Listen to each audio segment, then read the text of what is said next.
ஆசீர்வதிப்பாராக. இன்றைக்கும் ஆண்டவருடைய வார்த்தைக்கு நேராய் நம்முடைய சிந்தனைகளை நாம் திருப்புவோம். நம்முடைய வாழ்க்கையில், நம்முடைய ஜீவியத்தில், பொதுவாக சபையில் நம்ம சில விஷயத்துல இருந்து நம்ம மனம் திரும்ப வேண்டியது, நம்ம திரும்ப வேண்டியது அவசியமாக இருக்கிறது. ஹல்லேலூயா. நான் வேற ஒரு செய்தியை தான் ஆண்டவர்கிட்ட நான் ஜெபம் பண்ணேன். ஆண்டவரும் அதை, நான் வேற ஒரு செய்தி இது பண்ணிட்டு இருந்தேன். ஆனால் ஆண்டவர் வேற ஒரு இடத்துல பேசின இந்த செய்தியை இங்கே பேசலை, ஆனால் வேற ஒரு இடத்துல நான் பேசின இந்த செய்தியை திரும்பவும் நீ சபைக்கு சொல்லணும் என்று சொல்லி ஆண்டவர் சொன்னதுனால இந்த வார்த்தையை உங்களுக்கு கொண்டு வருகிறேன். ஹல்லேலூயா. ஸோ இது ஏற்கனவே எனக்கு பழசு, உங்களுக்கு புதுசு. நான் ஏற்கனவே பேசினது, ஆனால் உங்களுக்கு இது ஃபஸ்ட் டைம். சரி. ஸோ நம்ம திரும்ப வேண்டிய பகுதிகள் நம்ம வாழ்க்கையில் இருக்கிறது. ஹல்லேலூயா. நம்ம பொதுவாக மனம் திரும்பணும் அப்படின்னா நம்ம என்ன நினைக்கிறோன்னா, பாவிகள் தான் மனம் திரும்பணும், ஆண்டவர் அறியாதவங்க மனம். உண்மைதான் அது. ஆனால் நம்முடைய வாழ்க்கையிலும் சில பகுதிகளில் நம்ம திரும்ப வேண்டும். நம்ம ஒரு பகுதி நம்ம ஆண்டவர் பக்கம் திரும்பிட்டோம், மனம் திரும்பி இருக்கிறோம். ஆனாலும் நம்முடைய வாழ்க்கையில் சில ஆசீர்வாதத்திற்கு குறைவுகளுக்கு காரணம், சில போராட்டங்களுக்கு காரணம் என்னென்னா, சில பகுதிகளில் நம்ம திரும்பாமல் இருக்கிறது தான். ஹல்லேலூயா. இன்னும் சத்ருவானவன் நம்ம வாழ்க்கையில் ஜெயம் எடுப்பதற்கு நம்ம ஒரு பகுதியில் கர்த்தர் பக்கமாய் திரும்பாமல், முழுமையாய் திரும்பாமல் இருப்பது தான். Praise the Lord. ஹல்லேலூயா. கர்த்தருடைய பரிசுத்த நாமம் மகிமைப்படுவதாக.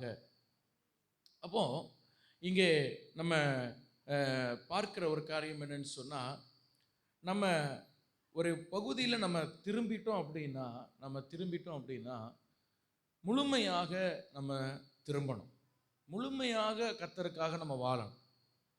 பாதி உலகமும் பாதி கிறிஸ்தவம் இப்படிப்பட்ட ஜீவியம் இருந்தால் சத்துரு நம்முடைய வாழ்க்கையை அவன் அழித்து போடுவான். எத்தனை பேர் நான் சொல்கிறது புரியுது? ஹல்லேலூயா. நேற்று தினத்தில் நாங்கள் திருத்தணிக்கு போனோம். செய்தி கொடுத்தேன், ஆண்டவருடைய வார்த்தை கொடுத்து முடிவில் நான் ஜெபிக்கும் பொழுது, ஒரு சகோதரிக்காக ஜெபிக்கும் பொழுது அவளுக்குள்ளே ஒரு பிசாசின் போராட்டம் பயங்கரமாக அவர்களை போட்டு அலக்கழிச்சது. பயங்கரமாக அங்கெல்லாம் உருண்டாங்க. அது ஒரு சர்ப்பத்தின் ஆவிதான் அவங்களுக்குள்ளேயும் பயங்கரமாக அலக்கழிச்சாங்க, எல்லாம் பண்ணாங்க. நல்ல விடுதலையும் கொடுத்தாங்க. ஆனால் முடிந்த பிறகு அந்த பாஸ்டர் சொன்னார், பாஸ்டர், இந்த சிஸ்டர் இதே மாதிரி அடிக்கடி சர்ச்சுக்கு வருவாங்க, ஆண்டவர் விடுதலை கொடுப்பார். இது பழையபடி என்ன பண்ணிடும்னா, கொஞ்ச நாள் சர்ச்சுக்கு வராது, பழையபடி அங்கே போயிடும். ஏதாவது எங்கேயாவது கொடுக்குறாங்க, எங்கேயாவது போகிறாங்கன்னா இது எல்லா பூஜை காரியங்கள் எல்லாத்துலேயும் போய் நிற்கும் இது. ஹல்லேலூயா. அப்போ போன பிசாசு என்ன பண்ணுன்னா திரும்பியும் வரும். அது பைபிள் சொல்லுது. ஒரு மனிதனுடைய வாழ்க்கையை விட்டு பிசாசு போகிறது, நீங்கள் ஒரு பாவத்திலிருந்து விடுதலை பெறுறீங்கன்னா, ஒரு பிசாசிட்டிருந்து நீங்கள் விடுதலை பெறுறீங்க. ஒரு அடிமைத்தனத்திலிருந்து நீங்கள் விடுதலை பெறுறது, ஒரு பிசாசிட்டிருந்து நீங்கள் என்ன பண்ணுறது, விடுதலை பெறுறது. விடுதலை பெற்ற பிறகு அந்த ஸ்பேஸ் எம்டியாக இருக்கும். அந்த இருதயம் எப்படி இருக்கும்? காலியாக இருக்கும், எம்டியாக இருக்கும். அந்த எம்டியான அந்த இருதயத்தை தேவ ஆவியினால, தேவ வார்த்தையினால, தேவ பிரசன்னத்தால் நீங்கள் நிரப்பிக்கொள்ளணும். ஹல்லேலூயா. அப்படி நிரப்பாத பட்சத்தில் போன பிசாசு திரும்ப உங்கள் இருதயத்தை பார்க்கும். போன பிசாசு திரும்ப இருதயத்தை பார்க்கும். பைபிள் சொல்லுது. பார்த்துட்டு என்ன பண்ணுமா, இது அழகா ஜோடித்து வெறுமையாக இருக்குது, உள்ள ஒன்றும் இல்லை. சர்ச்சுக்கு சும்மா வந்தாலும் உள்ள என்ன இல்லை? பிரசன்னம் இல்லை, இருதயத்தில் வசனம் இல்லை, இருதயத்தில் அபிஷேகம் இல்லை, இருதயத்தில் அக்கினி இல்லை, ஜீவியத்தில் ஒன்றும் இல்லை, பழைய பாவம் தான் இன்னும். அப்படின்னா அது என்ன பண்ணுன்னா, திரும்ப போய் தன்னிலும் பலமான 7 ஆவிகளை கூட்டி கொண்டு திரும்ப அந்த சரீரத்துக்குள்ள அது புகுந்து கொள்ளும் என்று வேதம் சொல்லுகிறது. ஹல்லேலூயா. ஸோ நம்முடைய வாழ்க்கையில் நம்ம ஒரு விஷயத்திலிருந்து வந்துட்டோம் அப்படின்னா முழுமையாக அதிலிருந்து கர்த்தர் நமக்கு விடுதலை தருவாராக. ஹல்லேலூயா. முழுமையான விடுதலை நாம் பெற்றுக்கொள்ளணும். எனவே தான் எரேமியா 4ஆம் அதிகாரம் 1 வசனத்திலே கர்த்தருடைய வார்த்தை இப்படியாய் சொல்லுகிறது. ஒருவர் அதை வாசிங்க. எரேமியா 4ஆம் அதிகாரம் முதல் வசனம். நீ திரும்புகிறதற்கு மனதா இருந்தால் என்னிடத்தில் திரும்பு என்று கர்த்தர் சொல்லுகிறார். நீ உன் அருவருப்புகளை என் பார்வன் என்று அகற்றிவிட்டால் நீ இனி அலைந்து திரிவதில்லை. ஹல்லேலூயா. அந்த வார்த்தை சொல்லுங்க, நான் இனி அலைந்து திரிவதில்லை. சொல்லுங்க, நான் இனி அலைந்து திரிவதில்லை. வசனங்களை வாசிக்கும் பொழுது நீங்க இதே மாதிரி என்ன பண்ணணும்? அறிக்கை பண்ணி வாசிக்கணும். ஹல்லேலூயா. ஏன்னா வசனத்துக்கு தான் பிசாசு பயப்படுவார்.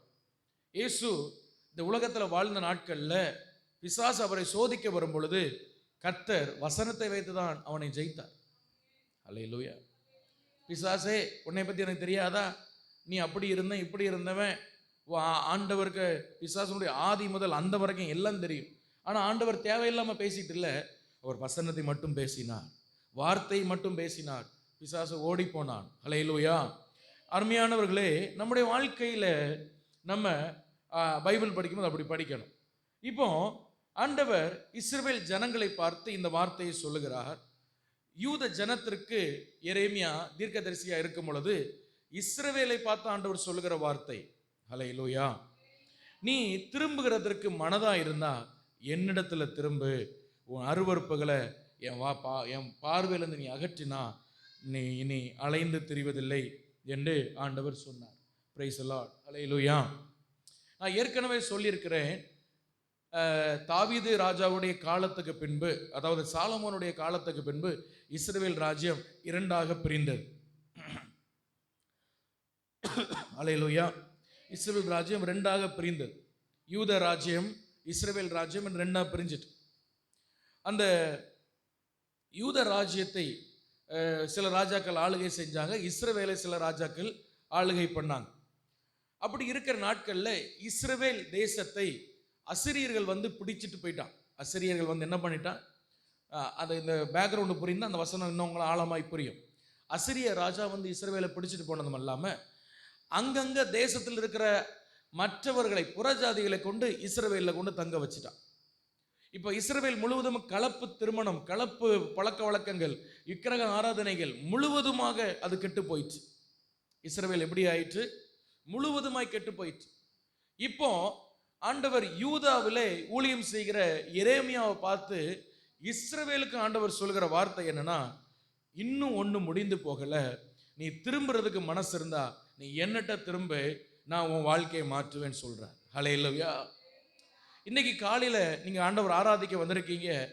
நீங்க நினைக்கலாம், என் வாழ்க்கையில சில விஷயங்கள் முடிந்து போயிடுச்சு, சில காரியங்கள் முடிந்து போயிடுச்சு, இனி அதுல ஒரு விடுதலையை நான் பார்க்க முடியாது, இனி அதுல ஒரு ஜெயத்தை நான் பார்க்க முடியாது, இனி அதுல ஒரு வெற்றி, ஒரு முன்னேற்றத்தை நான் பார்க்க முடியாது என்ற சூழ்நிலைகள்ல நீங்க ஒருவேளை இந்த இடத்துல வந்து உட்கார்ந்து இருக்கலாம். ஆனா ஆண்டவர் சொல்லுகிறார், முடியாது என்று எதை நினைக்கிறீங்களோ அதிலே நான் ஒரு புதிய துவக்கத்தை தர நான் ஜீவனுள்ள தேவனா இருக்கிறேன். ஹல்லேலூயா. இஸ்ரவேல் நினைத்தது எல்லாம் முடிஞ்சு போச்சு, அவ்வளவுதான். நம்ம அக்கிரமம் செய்தோம், நம்ம பாவம் செய்தோம், அதனால அசிரிய வந்து நம்மளை முழு தேசத்தை முழுவதும் தீட்டுப்படுத்தி போட்டான். தேசத்துக்குள்ள வரக்கூடாத ஆட்கள் எல்லாம் கொண்டு வச்சிட்டான். இப்போ தேசம் முழுவதுமாய் தீட்டா இருக்கிறது. இனி இந்த இஸ்ரவேலை ஆண்டவர் மறந்துடுவார்.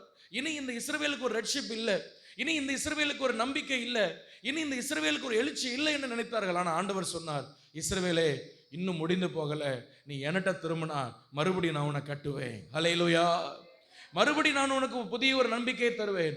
அதே போல இந்த இடத்துல நீங்க நம்பிக்கை இல்லாம இந்த இடத்துல வந்திருக்கலாம். சிலர் சொல்லலாம், பாஸ் நான் எல்லாம் முடிந்த நிலையில நான் வந்திருக்கிறேன், எல்லாமே முடிஞ்சிட்டு சில விஷயங்கள்ல இனிமேல் அதுல ஒரு அற்புதத்தை நான் பார்க்கவே முடியாதுன்னு என் மனசு சொல்லுது, என் அனுபவம் சொல்லுது, என் அறிவு சொல்லுது. ஆனா கர்த்தர் சொல்லுகிறார், நீ கர்த்தரிடத்தில் நீங்கள் திரும்பினால் அவருடைய பார்வையில மகிமையான காரியங்களை நீங்க பார்ப்பீங்க. ஹல்லேலூயா. ஏன்னா நம்ம ஆராதிக்கிற கர்த்தர் அவர் சகலவற்றையும் செய்கிற கர்த்தர். அவரால் ஆகாத காரியம் ஒன்றுமே இல்லை. எத்தனை பேர் விசுவாசிக்கிறீங்க?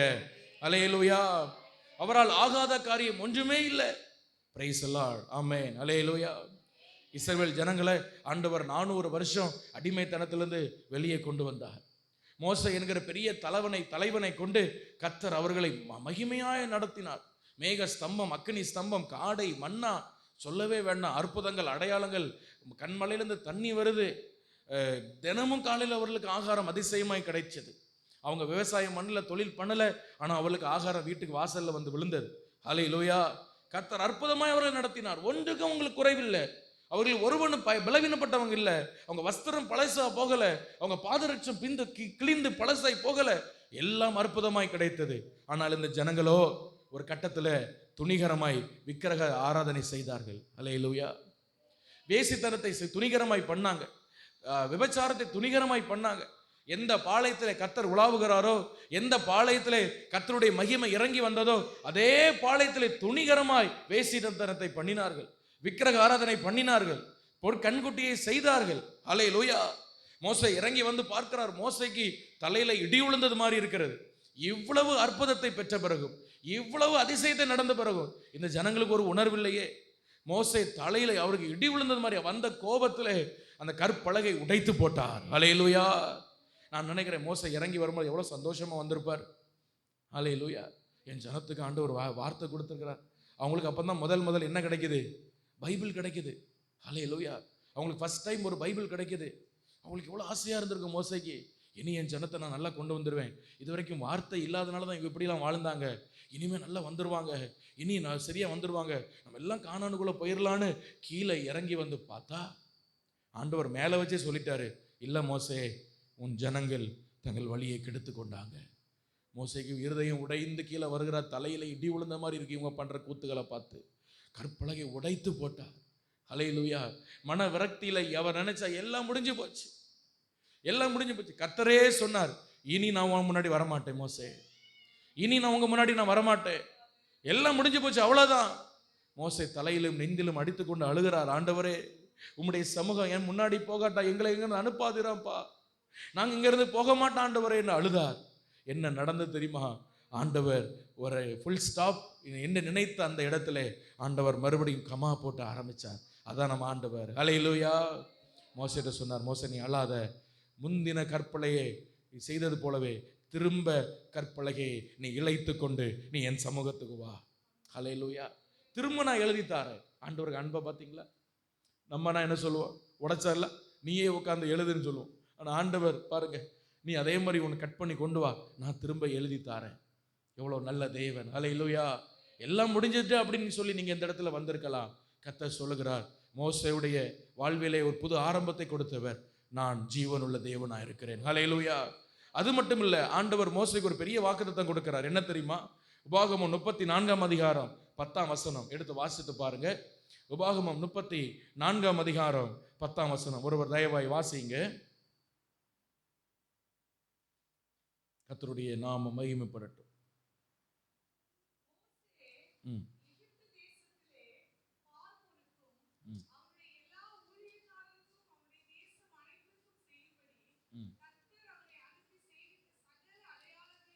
மோசே உபாகமம் இல்லை, சாரி, யாத்ராகமம் மன்னித்துக் கொள்ளுங்கள்.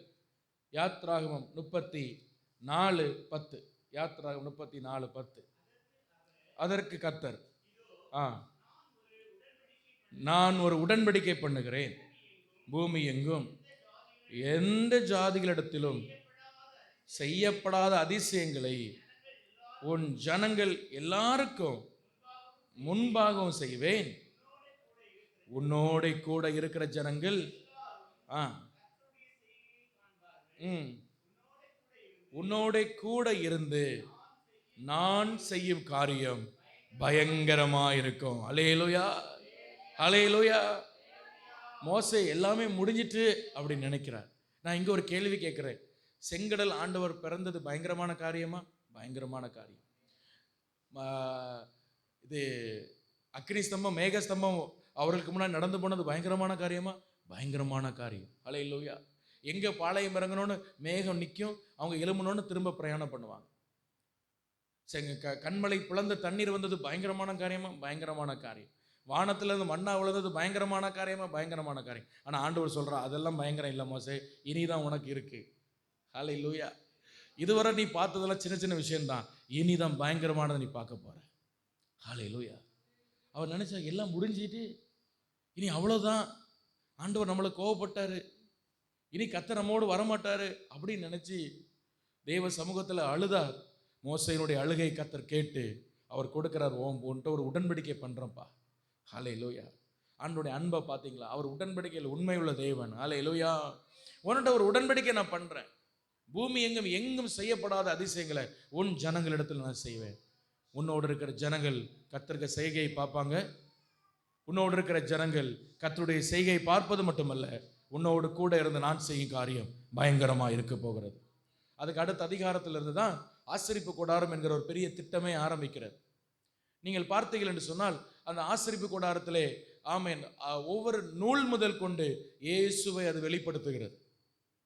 ஆமென், ஹல்லேலூயா. அது மட்டும் இல்லாமல் கர்த்தர் மோசேக்கு நியாயப்பிரமாணத்தை அந்த மலையில வைத்து எழுத வைக்கிறார். பெரிய பெரிய வெளிப்பாடுகளை ஆண்டவர் மலையில வைத்து எழுத வைக்கிறார். ஆமென், ஸ்தோத்திரம். வானம் எப்படி உருவானது, பூமி எப்படி உருவானது, கடல் எப்படி உருவானது, இந்த உலகம் எப்படி உருவானது, மனிதனுடைய துவக்கம் என்ன, பாவத்தின் துவக்கம் என்ன, ஹல்லேலூயா, ரட்சிப்பின் துவக்கம் என்ன, எல்லாவற்றையும் ஆண்டவர் மோசேக்கு திரை போட்டு வெளிப்படுத்தலாய் காண்பித்து அவர் இந்த வேதத்தை அந்த சீனாய் மலையில வைத்து எழுதுகிறார். அதுதான் நான் விசுவாசிக்கிறேன், அது பயங்கரமான காரியம். ஹல்லேலூயா. ஏன் என்று சொன்னால் அதுக்கு முன்னாடி இருந்த காரியங்களை விட இது ஏன் பயங்கரமான காரியம் என்று சொன்னால், இன்னைக்கு இருக்கிற கிறிஸ்தவத்திற்கு அடித்தளமே இந்த வேதத்தில் இருக்கிற பழைய ஏற்பாடு தான். ஆமாவா இல்லையா? ஹல்லேலூயா. பழைய ஏற்பாடு இல்லாம புதிய ஏற்பாடு கண்டிப்பா இல்லை. பழைய ஏற்பாடு இல்லாம கிறிஸ்தவத்திற்கு அடித்தளம் என்று ஒன்று இல்லவே இல்லை. நீங்க ஆசரிப்பு கூடாரத்தில் பார்த்தீங்கன்னா எல்லாமே இயேசுவை குறித்து தான் வெளிப்படுத்துகிறது. அதனால தான் இயேசு யோவான் 5:45 சொல்லுகிறார், மோசேயை விசுவாசித்தீர்களானால் என்னையும் விசுவாசிப்பீர்கள், அவன் என்னை குறித்து எழுதியிருக்கிறானே என்று சொன்னார். ஹல்லேலூயா. மோசே இயேசுவை குறித்து எழுதியிருக்கிறானா? எங்க எழுதியிருக்கிறான் பாஸ்டர்? இயேசுங்கிற வார்த்தை பழைய ஏற்பாட்டிலே வரலையே. இயேசு பழைய ஏற்பாட்டில் நிறைய இடத்துல வருகிறார், மறைவாய் எழுதி வைத்திருக்கிறார். ஹல்லேலூயா. மோசே என்னை குறித்து எழுதி வைத்திருக்கிறான் என்று சொல்லி மோசே யோவான் 5:45 இயேசு சொல்கிறது பார்க்கும் பொழுது எவ்வளவு ஆச்சரியமா இருக்கிறது. அதுதான் ஆண்டவர் சொன்னார், ஆமென், நான் பயங்கரமான காரியத்தை செய்வேன். ஆமென். அந்த பழைய ஏற்பாட்டிலே ஆண்டவர் பயங்கரமான திட்டங்களை மோசேக்கு கொடுத்தார், நியாயப்பிரமாணத்தை கொடுத்தார், வார்த்தைகளை கொடுத்தார். அதுதான் இன்னைக்குள்ள கிறிஸ்தவத்துக்கு அடித்தளம். அதுதான் இயேசு இந்த உலகத்துல வந்து ஒரு இரட்சகராய் மரிப்பதற்கு அது ஒரு அடித்தளமாய் இருந்தது. இயேசு இன்னைக்கு நமக்கு ஒரு பெரிய இரட்சகர் என்பதை பழைய ஏற்பாட்டிலிருந்து நாம் கண்டுகொள்கிறோம். அப்படின்னு சொன்னால் இயேசுங்கிற ஒருவர் வந்து இந்த பூமியில மரித்து முழு உலகத்துக்கும் ஒரு ரட்சிப்பு, ஒரு பயங்கரமான காரியம் நடக்க போகிறதற்கு அதுக்கு அடித்தளம் விதைத்தது கர்த்தர் மோசேயை வைத்துதான். அல்லேலூயா. அதனாலதான் ஆண்டவர் சொன்னார், இதுவரைக்கும் பார்த்ததெல்லாம் இல்லை, செங்கடல் பிளந்ததெல்லாம் இல்லை, பயங்கரமான வெளிப்பாடுகள் நான் உனக்கு தரப்போறேன் மோசே, பயங்கரமான காரியங்களை நான் உனக்கு செய்ய போறேன். உன்னோடு இருக்கிற ஜனங்கள் கர்த்தருடைய செய்கையை பார்ப்பார்கள். உன் ஜனத்தின் மூலமாய் பயங்கரமான காரியம் நடக்க போகுது. அந்த பயங்கரமான மகிமையான காரியம் தான் இயேசு என்ற இரட்சகர். ஹல்லேலூயா, ஹல்லேலூயா. எங்க நடந்தது தெரியுமா? எல்லாம் முடிஞ்சிட்டுன்னு நினைச்சான் மோசே. அவ்வளவுதான் எல்லாம் சாப்டர் கம்ப்ளீட். இனி ஆதி யாத்திராகம் 33 பைபிளை க்ளோஸ் பண்ண வேண்டியதான் என்ன நினைத்தான். கர்த்தர் அதில் ஒரு கமா போட்டு ஆரம்பிச்சார். அதுதான் அவரால் ஆகாத காரியம் ஒன்றுமே இல்லை. ஹல்லேலூயா. அது எப்போ நடந்தது தெரியுமா? கர்த்தரிடத்தில் நாம் திரும்பும் பொழுது அந்த காரியங்கள் நடந்தது என்று சொல்லி நாம் பார்க்கிறோம். எனவே இதுல ஒரு வார்த்தை பார்க்கிறோம், இஸ்ரவேலே நீ திரும்ப வருகிற எரேமியா 4:1, நீ திரும்ப மனதா இருந்தால் என்னிடத்தில் திரும்பு, நீ உன் அருவருப்புகளை என் பார்வையில் என்று அகற்றிவிடு ஆண்டவர் சொல்கிறார். எதை அகற்றிவிட சொல்கிறார்? அருவருப்புகளை ஆண்டவர் பார்வையிலிருந்து அகற்றிவிட சொல்கிறார். அருவருப்பு என்று சொன்னால் மெசேஜ் என்கிற ஆங்கில மொழிபெயர்ப்புல நாற்றம் என்று கொடுக்கப்பட்டிருக்கிறது. ஸ்டிங்கி சின், நாற்றமுள்ள அருவருப்பான பாவம் என்று கொடுக்கப்பட்டிருக்கிறது. நாற்றம் எடுக்கிற அசிங்கமான பாவம், அசிங்கம். கர்த்தருடைய நாமம் இங்க அசிங்கம் ரொம்ப பார்க்கிறதுக்கு அருவருப்பா இருக்கு. நம்முடைய வாழ்க்கையில நம்ம செய்கிற ஒவ்வொரு காரியமும் கர்த்தருக்கு சுகந்த வாசனையா எழும்பி கொண்டிருக்கிறது. இந்த சத்தியம் எத்தனை பேருக்கு தெரியும்? அல்லேலூயா. நீங்க செய்கிற ஜெபம் தேவனுக்கு முன்பாய் சுகந்த வாசனையாய் எழும்பி கொண்டிருக்கிறது. நீங்க பேசுகிற வார்த்தை தேவனுக்கு முன்பாய் சுகந்த வாசனையாய் போய் கொண்டிருக்கிறது. நீங்க யோசிக்கிற சிந்தனைகள் தேவனுக்கு முன்பாய் சுகந்த வாசனையாய் போய் கொண்டிருக்கிறது. நீங்க செய்கிற துதி கர்த்தருக்கு முன்பாய் சுகந்த வாசனையாய் போய் கொண்டிருக்கிறது. ரட்சிக்கப்பட்ட, அபிஷேகம் பெற்ற, ஞானஸ்தானம் பெற்ற, கர்த்தருடைய இரத்தத்தால் கழுவப்பட்ட ஒரு தேவ பிள்ளையை 24 மணி நேரம் பரலோகம் உற்று நோக்கி கொண்டிருக்கிறது. கர்த்தர் பார்த்து கொண்டிருக்கிறார். நீங்க செய்கிற ஒவ்வொரு காரியமும் கர்த்தருக்கு முன்பாய் தூபமாய் ஏறெடுக்கப்படுகிறது. ஆனா இன்னைக்குள்ள ஒரு துக்கமான காரியம் என்னன்னா, அந்த தூபம் எல்லாம் சில நேரங்களில் நாற்றமா இருக்கிறது, கர்த்தருக்கு முன்பாய் அருவருப்பா இருக்கிறது. யோசித்து பார்ப்போம், நம்முடைய வாழ்க்கை எப்படி இருக்கிறது? நான் பேசுற பேச்சு சரியா இருக்கிறதா? நான் பேசுற வார்த்தைகள் சரியா இருக்கிறதா? நாம் யோசிக்கிற யோசனைகள் எப்படி இருக்கிறது? ஹல்லேலூயா. தாவீது சொல்கிறான், துன்மார்க்கன் தன்னுடைய படுக்கையிலே படுத்துக்கொண்டு அக்கிரமத்தை யோசித்துக் கொண்டிருக்கிறான். நம்ம படுத்திருக்கும் போது எதை யோசிக்கிறோம்? நாம் நடக்கும் பொழுது என்னதை யோசிக்கிறோம்? கர்த்தர் நம்முடைய சிந்தனை மண்டலங்களை தொடுவாராக. நம்முடைய சிந்தனை மண்டலங்களை கர்த்தர் வெளிப்பாடுகளை தருவாராக. ஹல்லேலூயா, ஆமென் சொல்லுங்க. கர்த்தர் நம்முடைய சிந்தனை மண்டலத்தை தொடுவாராக. அந்த ஸ்டிங்கி சின், அந்த அருவருப்புகள் ஒரு நாள் நம்ம வாழ்க்கையில நம்ம இடம் கொடுக்கவே கூடாது. மூல மொழியில இன்னொரு அர்த்தமும் கொடுக்கப்பட்டிருக்கிறது. என்ன தெரியுமா? விக்கிரகம் என்று கொடுத்திருக்கு. நீ என் பார்வையில் இந்த விக்கிரகத்தை அகற்றி விட்டால் அப்படின்னு கொடுக்கப்பட்டிருக்கு. ஹல்லேலூயா. விக்கிரகம்னா என்ன நினைக்கிறீங்க நீங்க? விக்கிரகம்னா என்ன? ஒரு கல்லு மண்ணு தான் விக்கிரகம் நினைக்கிறீங்களா? இல்லை. கர்த்தருடைய இடத்தையும் கர்த்தருக்கு நம்ம கொடுக்க வேண்டிய நேரத்தையும் கர்த்தருக்கு கொடுக்க வேண்டிய மகிமையும் எது பெற்றுக்கொள்கிறதோ, எதற்கு நம்ம கொடுக்கிறோமோ அதுதான் விக்கிரகம். எல்லாரும் நான் சொல்றத சொல்லுங்க. கர்த்தருடைய இடத்தையும் கர்த்தருக்கு கொடுக்கிற நேரத்தையும் கர்த்தருக்கு கொடுக்கிற மகிமையும் நம்ம வேற எதுக்கு கொடுக்கிறோமோ, யாருக்கு கொடுக்கிறோமோ அதுதான் விக்கிரகம். ஹல்லேலூயா. பைபிள் அதான் சொல்லுது, அதான் விக்கிரகம். ஆண்டவர் கொடுக்க வேண்டிய நேரத்தில் நீங்க பக்கத்து வீட்டில் போய் உட்கார்ந்து கதை பேசுறது ஜாலியா இருக்குன்னு போனீங்களா, அந்த பக்கத்து வீடு உங்களுக்கு விக்கிரகம். கர்த்தருக்கு கொடுக்க நேரத்தில் போன்ல உட்கார்ந்து கொஞ்ச நேரம் நம்ம கேம் விளையாடலாம் நினைக்கிற அந்த கேம் உனக்கு விக்கிரகம். கர்த்தருக்கு கொடுக்கிற நேரத்தில் கொஞ்ச நேரம் இன்ஸ்டாகிராமை போட்டு தேய்ச்சிட்டு போனீங்க நினைச்சீங்கன்னா அந்த இன்ஸ்டாகிராம் உனக்கு ஒரு விக்கிரகம். முடிவில் அது உன்னை அழித்து போடும். ஹல்லேலூயா. கர்த்தருக்கு கொடுக்க வேண்டிய நேரத்தில் நான் கொஞ்ச நேரம் உறங்கி தூங்க போறேன் அப்படின்னு நினைச்சீங்கன்னா தூக்கம் ஒரு விக்கிரகம். Praise the Lord. ஹல்லேலூயா. கர்த்தர் உங்களை உபவாசித்து ஜெபிக்க சொல்றார். உங்களுக்கு சாப்பிடணும்னு ஆசையா வருது, உங்களை கண்ட்ரோல் பண்ண முடியாம நீங்க சாப்பிட்டுட்டீங்கன்னா அந்த உணவு, அந்த சிக்கன் உங்களுக்கு ஒரு விக்கிரகம். ஆண்டவர் என்ன தெரியுமா சொல்றாரு? நீ உன் ஆபத்து நேரத்தில் விக்கிரகத்திட்ட போனல, சாரி, நீ நல்லா இருக்கும் போது விக்கிரகத்திட்ட போனல, ஆபத்து வரும்போது மட்டும் என்கிட்ட ஏங்க வர? பைபிள் அப்படி வசனம் இருக்கு. ஹல்லேலூயா. நீ நல்லா இருக்கும் போது விக்கிரகத்திட்ட போனல, நல்லா இருக்கும் போது நான் வேண்டான்னு சொல்லிட்டு வேற ஒருத்தட்ட போனல, வேற ஒரு காரியத்தை நீ இன்பமா நினைச்சல, ஆபத்து வரும்போது மட்டும் என்கிட்ட ஏன் வர? அதுகிட்ட போ, அது உன்னை ரட்சிக்கதா பார்ப்போம். ஆண்டவர் அப்படி கேட்கிறார் பைபிள்ல. இஸ்ரவேல் ஜனங்களை பார்த்து கேட்கிறார். ஹல்லேலூயா, ஹல்லேலூயா. உன்னை ஆபத்து வரும்போது மட்டும் என்கிட்ட எதுக்கு வர? பிரச்சனை வரும்போது மட்டும் இயேசு இயேசுங்கிற. நல்லா இருக்கும்போது என்ன தேடுனியா? இப்போ அந்த விக்கிரகத்திட்ட போ, அது உன்னை ரட்சிக்கதா பார்ப்போம். ஹல்லேலூயா, ஹல்லேலூயா. கர்த்தருக்கு கொடுக்க வேண்டிய காணிக்கை தசமபாகங்களை நம்ம வச்சுக்கிட்டா அது விக்கிரகம். கர்த்தருக்கு கொடுக்க வேண்டிய நேரத்தை நம்ம எடுத்து வச்சுக்கிட்டா அது விக்கிரகம். கர்த்தர் உங்களை ஜெபிக்க ஏவும் பொழுது வேண்டாம் நான் ஜெபம் பண்ண மாட்டேன், எனக்கு தூக்கம் வருதுன்னா அது ஒரு விக்கிரகம். Praise the Lord. ஹல்லேலூயா. எதுவும் வாழ்க்கையில் விக்கிரகமா இருக்கு. அப்ப ஆபத்து வரும் பொழுது அந்த விக்கிரகத்திட்ட போய் கேளு. நீ செல்போன் உன் வாழ்க்கையில் விக்கிரகமா இருக்கா? பிரச்சனை வரும்போது என்ன பண்ணணும்? செல்போனை வச்சு அதுக்கு மேல இப்படி விழணும், நடுவில் காலுக்கு மேல, செல்போனுக்கு காலுக்கு மேல. பிரச்சனை வந்தா மட்டும் இயேசு, தேவைன்னா மட்டும் என்னது? இயேசு. ஆனா இவரு நேரம் எல்லாம் எங்க போவோம்? செல்போன்ட்ட. அப்ப என்ன பண்ணோம்? தேவை வரும்போது என்ன பண்ணோம்? செல்போன் அப்படி நேரம் வச்சு குத்துற நிப்பாட்டி சாஸ்தாங்கமா விழுந்து என்னை காப்பாத்துன்னு கேட்கணும். அதுட்ட அது உன்னை காப்புதா பார்ப்போம். கர்த்தர் சவாலா கேட்கிறார். உன்னை காப்பாற்றாத வல்லமை இருக்கா? பார்ப்போம். காப்பாத்தின பிரச்சனை இல்லையே. ஹல்லேலூயா. நன்மை உள்ள நாட்களில் கர்த்தரை தேடு. காலம் இருக்கும் பொழுது கர்த்தரை தேடுங்க. எல்லாம் போன பிறகு இயேசு இயேசுன்னு கடந்து நெஞ்சில் அடிக்கிறது அர்த்தமே கிடையாது. கர்த்தர் உனக்கு நேரத்தை கொடுக்கிறார், உனக்கு சூழ்நிலைகளை கொடுக்கிறார், ஜெபிக்க காலங்களை உங்களுக்கு கொடுக்கிறார். கர்த்தரை தேடுங்க அன்பானவர்களே, கர்த்தரை தேடுங்க. ஹல்லேலூயா. அதுக்காக செல்போன் தேவையில்லைன்னு சொல்ல மாட்டேன், பக்கத்து வீட்டில் பேசக்கூடாதுன்னு சொல்ல மாட்டேன், தூங்கக்கூடாதுன்னு சொல்ல மாட்டேன், சாப்பிடக்கூடாதுன்னு சொல்ல மாட்டேன். கர்த்தருடைய இடத்தை அதை பிடிக்கக்கூடாது. அதில் ரொம்ப கவனமாக நீங்கள் இருக்கணும். அதில் நீங்கள் ஒரு பிரதிஷ்டையாக இருக்கணும். அதில் ஒரு வைராக்கியமாக நீங்கள் இருக்கணும். Praise the Lord. ஹல்லேலூயா. ஆண்டவர் சொல்கிறார், கர்த்தருக்கு கொடுக்க வேண்டிய நேரத்தை, இடத்தை, மகிமைக்கு வேற எது கொடுக்குறீங்களோ அது அருவருப்பு ஆண்டவருக்கு. அது என்னதுங்க? அது அருவருப்பு, அது விக்கிரகம். நம்ம ஏன் இன்னைக்கு கிறிஸ்தவத்துல பாவத்துல இருந்து விடுதலை இல்லை தெரியுமா? ஏன் இன்னைக்கு கிறிஸ்தவ உலகத்துக்குள்ள சபைக்குள்ள வருகிறவளுக்கு பாவத்துல இருந்து விடுதலை இல்லை தெரியுமா? அருவருப்பா பார்க்க முடியல அவங்களால.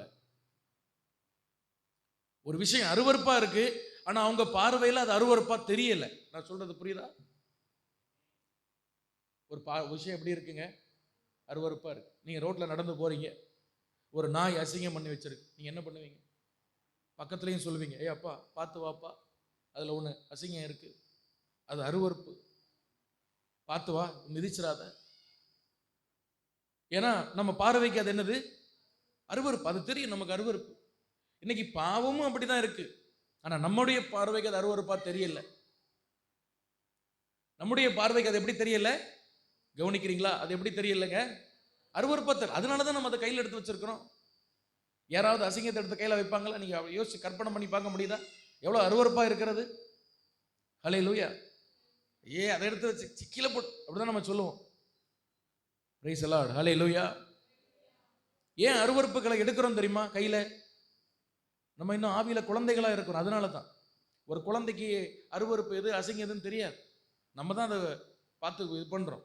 டக்குன்னு போய் கொண்டு கை வச்சிரும். அது இன்னைக்கு நம்ம ஆவியில ரொம்ப குழந்தைகளா இருக்கும், இம்மெச்சூர்டா இருக்கும். அதனால தான் அருவருப்பு தெரிய மாட்டேங்குது. எல்லா பாவத்தையும் ரொம்ப ரொம்ப இன்பமா பிசாசு நம்முடைய கண்களை அப்படி திறந்து வச்சிருக்கிறான், அந்த பாவத்தை அவ்வளவு இன்பமா பார்ப்பதற்கு. ஹல்லேலூயா. அருவருப்பை பிசாசு நமக்கு அழகாக காண்பிக்கிறான். அதனால தான் தெய்வ பிள்ளைகளே, இன்னைக்கு சபைக்குள்ள அருவருப்புல இருந்து விடுதலை இல்லை. கர்த்தருடைய ஆவியானவர் இந்த காலை வேளையிலே உங்களை அருவருப்புல இருந்து, ஆமென், ஒருவேளை அப்படிப்பட்ட காரியங்கள் வாழ்க்கையில் இருக்குமானால் கர்த்தர் நம்மை விடுதலையாக்குவாராக. அந்த காரியத்திலிருந்து கர்த்தர் உங்களுக்கு நல்ல வெளிப்பாடுகளை கொடுப்பாராக. கர்த்தர் பார்க்கிற அருவருப்பை நம்மளும் அருவருப்பா தான் பார்க்கணும். எத்தனை பேருக்கு நான் சொல்றது புரியுது? கர்த்தர் என்ன பார்வையில் ஒரு பாவத்தை பார்க்கிறார்களோ அதே பார்வையில் நம்ம அதை டீல் பண்ணணும். அதை ஒரு அருவருப்பாய் பார்க்கணும். பாவத்தை அருவருப்பா பார்க்கணும். அந்த பாவத்தை நாம் வெறுக்க வேண்டும். Praise the Lord. ஹல்லேலூயா. இன்னைக்கு பாவத்தை வெறுக்க முடியல, அசுத்தத்தை வெறுக்க முடியல. அதனால தான் குடும்பங்களுக்குள்ள சத்துருடைய போராட்டங்கள் போராடி கொண்டிருக்கிறது. Praise the Lord. Hallelujah. Praise the Lord. Hallelujah. நீங்க சாதாரணமானவர் அல்ல, நீங்க ஆண்டவருடைய பார்வையில விலையேற பெற்றவர்கள். ஆண்டவர் உங்கள் மேல விலையேறப்பட்ட அபிஷேகத்தை வைத்திருக்கிறார். உங்களுக்குள்ள விலையேற பெற்ற அபிஷேக எண்ணெய் இருக்கிறது. ஆனா என்ன நடக்கிறது தெரியுமா? பிரசங்கி 10ஆம் அதிகாரம் 1ஆம் வசனத்துல வாசிக்கிறோம். பிரசங்கி 10:1 செத்த ஈக்கள் தைலக்காரனுடைய பரிமள தைலத்தை நாரி கெட்டு போக பண்ணும். என்ன ஈ சொல்லுங்க? செத்த. சத்தமா சொல்லுங்க, சத்தமா சொல்லுங்க. என்ன ஈ? செத்தை. அது இது வந்து ஒரு விசேஷமான ஒரு ஈ. நம்ம ஊர்ல இல்லை ஈ இல்லை, இது ஒரு பாய்சனான ஒரு ஈ. இது என்ன பண்ணும் தெரியுமா? இந்த செத்த ஈ எங்க வந்து விழதுக்கு வேற இடமே கிடையாது. அதுக்கு விழதுக்கு வேற என்ன கிடைக்காது? இடமே கிடைக்காது. அது எங்க வந்து விழும் தெரியுமா? நல்ல அபிஷேகம் உள்ள ஆளுக்கு மேல வந்து விழாது. ஹல்லேலூயா. இமேஜின் பண்ணிக்கோங்க, இங்க ஒரு டப்பா இருக்கு. இந்த டப்பால ஒரு எண்ணெய் இருக்கு. இது எண்ணெய் இல்லை, தண்ணி.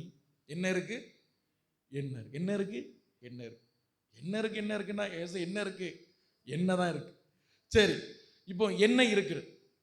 இந்த எண்ணெயில் நீங்க பார்த்தீங்கன்னா நம்ம ஒரு எண்ணெய் மாதிரி நம்ம எண்ணெய் வச்சிருக்கோம்ல, விவிடி கோல்டு வின்னரா, அது என்னது, விவிடி பேராசூட்டா, அது இல்லை. இஸ்ரவேல் ஜனங்கள் அவர்கள் பயன்படுத்தின எண்ணெய் கொஞ்சம் விசேஷமான எண்ணெய். இன்னைக்குள்ள எண்ணெயை நம்ம ஜெபத்துக்கு பயன்படுத்தணும், தப்பு இல்லை. ஆனால் அன்னைக்கு அவர்கள் பயன்படுத்தின எண்ணெய், அதை முதல்ல அந்த எண்ணெயை, அது அபிஷேக எண்ணெய். ஹல்லேலூயா. அது என்ன சொல்லுங்க? அபிஷேகம். அது அபிஷேகம் பண்றது பயன்படுத்துவாங்க. அந்த எண்ணெய் அபிஷேகத்தின் எண்ணெய். அதில் அவ்வளோ அனாயிண்டிங் இருக்கும். சும்மாலாம் எடுத்ததெல்லாம் அதை பண்ண மாட்டாங்க. அது அபிஷேகத்துக்காக வைக்கப்பட்ட எண்ணெய். ஏதாவது ஒரு காரியத்தை அபிஷேகம் பண்ணணுமா, ஆசரிப்பு கூட அபிஷேகம் பண்ணணுமா, ஆலயத்தை அபிஷேகம் பண்ணணுமா, பலிபீடத்தை பிரதிஷ்டை பண்ணணுமா, ஊழியர்களை பிரதிஷ்டை பண்ணணுமா, அப்பந்தான் அந்த எண்ணெய் எடுப்பாங்க. அது அபிஷேக எண்ணெய். ஹல்லேலூயா. ரெண்டாவது இன்னொரு, அது ஃபர்ஸ்ட் குவாலிட்டி எண்ணெய். இன்னொரு குவாலிட்டி எண்ணெய் உண்டு. அதை எடுத்து அழகு பண்ணுவதற்கு பயன்படுத்துவாங்க. தங்களை அழகுபடுத்திக் கொள்ள பயன்படுத்துவாங்க. மூன்றாவது ஒரு குவாலிட்டி எண்ணெய் உண்டு. அதை எடுத்துக்கொண்டு மருந்து செய்வதற்கு, மருத்துவத்திற்கு பயன்படுத்துவாங்க. நீங்கள் கூட நல்ல சமாரனுடைய ஸ்டோரி நீங்கள் படித்து பார்த்துருப்பீங்க. எத்தனை பேர் படிச்சிருக்கீங்கன்னு தெரியல. படிச்சிருக்கீங்களா? அந்த நல்ல சமாரியனுடைய கதையில் பார்த்தீங்கன்னா, அவன் அந்த காயத்தில் என்ன செய்வான்னா எண்ணெயை வார்ப்பான் என்று போட்டிருக்கும். அந்த எண்ணெய் என்பது நம்ம யூஸ் பண்ணுற தேங்காய் எண்ணெய் இல்லை, அது ஒலிவ எண்ணெய். அது சுகப்படுத்தும், குணமாக்குகிற தன்மை அதுக்குள்ளே உண்டு. அப்போ அந்த எண்ணெய்க்குள்ள விசேஷத்தை பார்த்தீங்களா? அது அபிஷேக எண்ணெய், அது ஒருவரை அழகுபடுத்துகிற எண்ணெய், அது ஒருவரை குணமாக்குற எண்ணெய். உங்களுக்குள்ள அப்படிப்பட்ட எண்ணெய் ஆண்டவர் வச்சிருக்கிறார். ஹல்லேலூயா. நீங்க அபிஷேகம் பெறீங்கல்ல, தேவனுடைய ஆலயத்தில் வந்து ஆராதிக்கும் பொழுது கர்த்தர் உங்களை அபிஷேகிக்கிறார்ல. தூங்கிட்டு இருக்கவங்கள பக்கத்தில் இருந்தாங்கன்னா லேசா தட்டி எழுப்பி விடுங்க, ஆண்டோடைய வாசனத்தை கேளுங்க. நல்லா கவனிங்க. நிறைய பேர் என்ன நினைக்கிறாங்கன்னா, கொஞ்ச நேரம் சர்ச்சுக்கு போயிட்டு வந்தாலே எனக்கு சமாதானமா இருக்கும் அப்படின்னு நினைக்கிறாங்க. நீங்க போயிட்டு வந்தா உங்களுக்கு சமாதானமா, சர்ச்சுக்கு வந்து உட்கார்ந்தாலே சமாதானம் தான், அதுல தவறு இல்லை. ஆனா உங்களுக்கு ஜெயமுள்ள ஒரு வாழ்க்கை வேணும்னா நீங்க வசனத்தை கேட்டு தான் ஆகணும், வசனத்துக்கு கீழ்ப்படிந்து தான் ஆகணும். அல்லேலூயா. வசனத்துக்கு கீழ்ப்படியாம உங்களால ஜெயம் எடுக்க முடியாது. அதனால வசனத்தை முதல்ல கேளுங்க. வசனத்தை கேட்காம சத்துரு உங்களை தூக்க வைக்கிறான்னா தூங்காதீங்க. தூங்குற மாதிரி அந்த பொசிஷன்ல உட்காராதீங்க. நல்லா இருந்து வசனத்தை கேட்டு நல்லா ஜெபம் பண்ணிட்டு போங்க. ஆண்டவர் உங்களுக்கு நல்ல ஜெயமுள்ள வாழ்க்கையை தருவார். அல்லேலூயா. இப்போ இந்த பாட்டில் திறந்திருக்கு. இந்த பாட்டில் என்ன செய்யுது? அங்கதான் பிரச்சனை, அங்கதான் பிரச்சனை. அல்லேலூயா, அல்லேலூயா. உள்ள எண்ணெய் இருக்கு. அப்ப என்ன பண்ணணும்? மூடி வைக்கணும். தம்பி என்ன பண்ணுமா? மூடி. நீ பிசாசுக்கு எல்லா கதவும் திறந்து கொடுத்தா கரெக்டா கொண்டு ஈய தூக்கி பொத்துன்னு தூக்கி போட்டுரும். கரெக்டா கொண்டு ஈய கொண்டு என்ன பண்ணுவான்? அப்ப என்ன பண்ணும்? மூடி வைக்கணும். உன் கண்ணு எதை பார்க்கணுமோ அதை தான் நீ பார்க்கணும். உங்க சிந்தனை எதை யோசிக்கணுமோ அதை தான் நீங்க யோசிக்கணும். உங்க காது என்ன மியூசிக் கேட்கணுமோ அதை மட்டும்தான் நீங்க கேட்கணும். உங்க வாய் என்ன பேசணுமோ அதை மட்டும்தான் நீங்க பேசணும். உங்க கைகள் எதை தொடணுமோ அதை மட்டும்தான் நீ தொடணும். ஒரு மனுஷனுக்கு 5 சென்சஸ் உண்டு. 5 சென்சஸ் உண்டு. பிள்ளைகள் படிச்சிருக்கீங்களா? எங்க படிக்க பாஸ்டர்? 5 சென்சஸ், 5 உணர்வுகள். அதுல ஒன்று என்னது? பார்க்கிறது, 2வது கேட்கிறது, 3வது நுகர்கிறது. என்னது? ஆமா, நுகர்கிறது. 4வது பேசுறது, சிந்திக்கிறது, தொடுறது. இது 5மே கதவுகள். இது 5மே என்னது? சொல்லுங்க, சத்தமா சொல்லுங்க, அப்பதான் உங்களுக்குள்ள போ. கதவுகள். சொல்லுங்க, கதவு, டோர்ஸ். இந்த 5 நீங்க சரியா பயன்படுத்திங்கன்னா நீங்க கர்த்தருக்கு, ஆவியானவருக்கு நீ கதவை திறந்து கொடுப்பீங்க. இந்த 5 நீ தவறா பயன்படுத்தின இதான் நடக்கும். பார்த்துக்கிட்டே இரு. அந்த ஈ என்ன பண்ணுது? பறந்துகிட்டே இருக்கு. ஒரு ஈ மேல என்ன செய்யுது?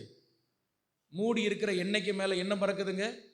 ஈ அதனாலதான் அப்போஸ்தலனாகிய பவுல் சொன்னார், நம்மை சுற்றி நெருங்கி நிற்கிற பாவம். பாவம் எங்க நிக்கி? சுத்தி வருது. உங்களை சுத்தி வருது. உங்களை விட்டு போன பாவம் சுத்தி வருது. இப்போ பிசாசு பக்கத்துல நிற்கான். அந்த ஈயை எப்போ அடிக்கலான்னு ரெடியா கையை இப்படி வச்சுட்டு. நீங்க உதாரணமா கேட்கக்கூடாத ஒரு பாட்டை உங்க காதுல நல்ல ஹெட்செட்டை மாட்டி தக்கட்டான்னு ஒரு பாட்டை கேட்குறீங்க. அப்போ என்ன பண்றீங்க? உங்க ஒரு சென்ஸ் என்ன பண்ற? கேட்கிற சென்ஸை நீங்க திறந்து கொடுக்குறீங்க. பச்சுன்னு அடிப்பான், பொத்துன்னு உழவலாம். நீங்க பெற்ற அபிஷேகம், உங்களுக்குள்ள இருக்கிற கிருபை, உங்களுக்கு இருக்கிற திறமைகள், நீங்க பெற்ற ரெட்ஷிப்பு, நீங்க பெற்ற ஞானஸ்தானம், உங்களுக்குள்ள வாக்குத்தத்தம், வசனம், அபிஷேகம், கிருபை, பரலோக தரிசனம், ஊழிய தரிசனம், எதிர்கால தரிசனம், எல்லாத்தையும் ஒரு சின்ன ஈய வச்சு கெடுத்துருவோம். மொத்தத்தில் கெடுத்துரும். அதுக்கப்புறம் அந்த எண்ணெய் எடுத்து அபிஷேகிக்க முடியாது, அந்த எண்ணெய் எடுத்து அழகுபடுத்த முடியாது, அந்த எண்ணெய் எடுத்து மருந்துக்கு பயன்படுத்த முடியாது. பக்கத்தில் கொண்டு போனாலே நாரும். பக்கத்தில் கொண்டு போனாங்க.